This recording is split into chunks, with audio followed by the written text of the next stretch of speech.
नमस्कार दोस्तों, जय हिंद साथियों, आप सबका स्वागत है एक बार फिर से पे कमीशन न्यूज़ चैनल पर। आज इस वीडियो में हम बात करने वाले हैं, अगर जो कैजुअल्टीज़ हो जाती हैं तो उस केस में किसी जवान को क्या क्या बेनिफिट्स दिए जाते हैं, जो कि रिलीज और टर्मिनल बेनिफिट्स हैं एनओके को।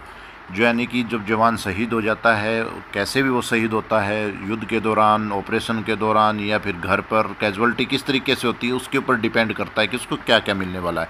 ये मेरा वीडियो बनाने का उद्देश्य सिर्फ यह है कि आपको एक लगभग अमाउंट जो एनओके है उसे मिल सके।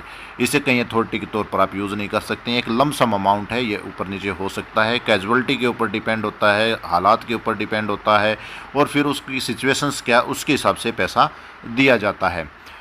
इसमें सबसे पहले मैं आपको बताना चाहूँगा कि जो एनओके है उसका यहाँ पर पार्ट टू ऑर्डर होना यहाँ पर कन्फर्म ज़रूरी है कि जो भी एनओके है उसका जो है पार्ट टू ऑर्डर यूनिट के रिकॉर्ड्स के जो भी डॉक्यूमेंट्स हैं उसमें एनओके का होना अनिवार्य है। तो उसके बाद सबसे पहले यहाँ पर मिलता है ADLRS, यानी कि अश्योर्ड जो है डिसेंट लास्ट रिलीज स्कीम के अनुसार, जो जहाँ पर बंदा पोस्टिंग है या उसके नियरेस्ट स्टेशन हेडक्वार्टर है, जहाँ बंदे का जो SPR है यानी कि घर है, उसके पास जो स्टेशन हेडक्वार्टर है उसकी तरफ से जो उनका क्रियाक्रम करने के लिए station headquarter at a time 10,000 रुपये देता है। उसके बाद पेंशन, उस जवान की जो पेंशन है वो फिक्स की जाती है कि उसको कौन सी पेंशन दी जाएगी। ऑर्डिनरी फैमिली पेंशन दी जाएगी, फैमिली पेंशन दी जाएगी, फिर इनहेंस फैमिली पेंशन दी जाएगी। इस तरीके से जो भी उसकी यूनिट की तरफ से डिसाइड किया जाएगा, जो कोर्ट ऑफ इंक्वायरी होती हैं, उसके बाद ही उसकी पेंशन जो है वो एनओके को स्टार्ट की जाती है। पेंशन का आप सभी को फार्मूला पता है, जो लास्ट पे ड्रॉन होती है वो MSP है, उसकी क्लास पे है, उसको डिवाइडेड बाई 2 करने से पेंशन निकलाती है। जो पेंशन आती है उसके ऊपर जो DA होता है, जितना DA होता है वो उसमें और इंक्लूड कर दिया जाता है। उसके बाद यहाँ पर AGI कवर दिया जाता है। जो AGI कवर है वो अभी हाल फिलहाल जो है वो 75 लाख रुपीज़ जो है वो दिया जा रहा है अभी नए रेट के हिसाब से, जो आप यहाँ देख सकते हैं।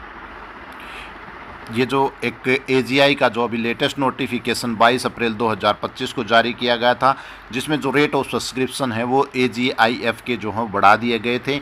यहाँ पर जो AGI कवर है वो अफसर्स के लिए 125 यानी कि 1,25,00,000 रुपये किया गया था। वहीं जवानों के लिए यहाँ पर 75 लाख रुपये जो है वो कवर, अभी नया जो लेटर है इसके हिसाब से उनको AGI कवर जो है वो दिया जा रहा है। वहीं TA वालों के लिए यहाँ पर 75 लाख, अफसर्स को JCOR को 37.5 लाख रुपीज़ दिए जा रहे हैं।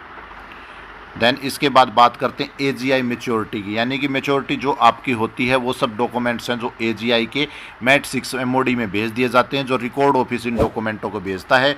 जो AGI की उनकी जो मेच्योरिटी यानी कि जो कट चुके हैं जितना पैसा है वो AGI की तरफ से वापस दे दिया जाता है। उसके बाद DCRG यानी कि डेथ कम रिटायरमेंट ग्रेजुएटी, ये जो है POR के द्वारा दी जाती है। अभी 7 CPC के हिसाब से इसकी जो DA बनने के बाद जो मैक्सिमम लिमिट है वो 25 लाख रुपए फिक्स कर दी जाती है। ये जो है वो आपकी कोर्ट ऑफ इंक्वायरी है, जो वो कंप्लीट होने के बाद रिकॉर्ड ऑफिस की तरफ से दी जाती है। और इसका क्या फार्मूला है, कितना दिया जाता है, वो आप यहाँ देख सकते हैं। जैसे आप यहाँ देख सकते हैं, डेथ कम रिटायरमेंट ग्रेजुएटी क्या है, ये जब भी कोई जवान जब शहीद हो जाता है तो उसको एक साथ एक अमाउंट दी जाती है, जो उसकी शहीद होने के उपरांत दी जाती है। इसमें जो भी जवान हैं जो सेना में भर्ती हो चुका है, उसके दौरान मृत्यु होती है उसे दी जाती है। उसके लिए 5 साल बाद सेवा होती है उसके लिए भी है, लेकिन 5 साल से कम जो अपनी इच्छा से नौकरी छोड़कर जाता है उसे DCRG नहीं दिया जाता है। इसका जो फॉर्मूला है ग्रेजुएटी निकालने का फॉर्मूला आप यहाँ देख सकते हो, जो उसका मूल वेतन यानी कि जो उसकी पे प्लस महंगाई भत्ता, और उसके बाद उसको 1/2 से डिवाइड कर दिया जाता है जितनी उसकी नौकरी होती है, यानी कि उसका आधा करके रिटायरमेंट ग्रेजुएटी है जो उसको वो दे दी जाती है। इसमें जो देने का तरीका है, ये 25 लाख रुपए हो चुका है DA बनने के बाद।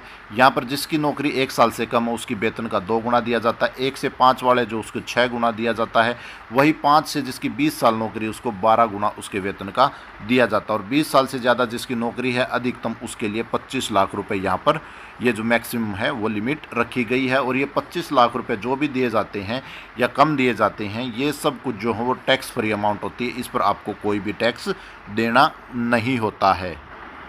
इसके बाद अभी नेक्स्ट में बात करें लिव इनकेसमेंट की। लिव इनकेसमेंट की जितनी जवान की छुट्टियां जमा होती हैं, इनकेस होती हैं, उसके ऊपर उसका जो लिव इनकेसमेंट है वो दे दिया जाता है। इसमें जो आपकी है वो जो आपकी लास्ट पे है प्लस उसके ऊपर आपका जो डीए है उसको डिवाइडेड बाई 30 करने से एक दिन का निकलाता है। वहीं जितने दिन आपकी छुट्टी जमा है उतने दिन से इंटू करके आप जो लीव इनकेसमेंट है वो निकाल सकते हैं। इस प्रकार लीव इनकेसमेंट जो है जितनी जमा होती है उसके ऊपर दे दिया जाता है। वहीं जो फंड है एएफपीपी फंड है जो उसका जमा हो चुका है, जितना उसने फंड कटवाया है वो पूरा का पूरा फंड जो रिकॉर्ड ऑफिस पीओआर है वो उसको जारी कर देता है। उसके बाद जो एक्सग्रेसिया दिया जाता है वो जो कमांड की तरफ से दिया जाता है वो 1,00,000 रुपये एक्सग्रेसिया होता है। वहीं जो आवा की तरफ से दिया जाता है जो 30,000 रुपये अलग से दिए जाते हैं।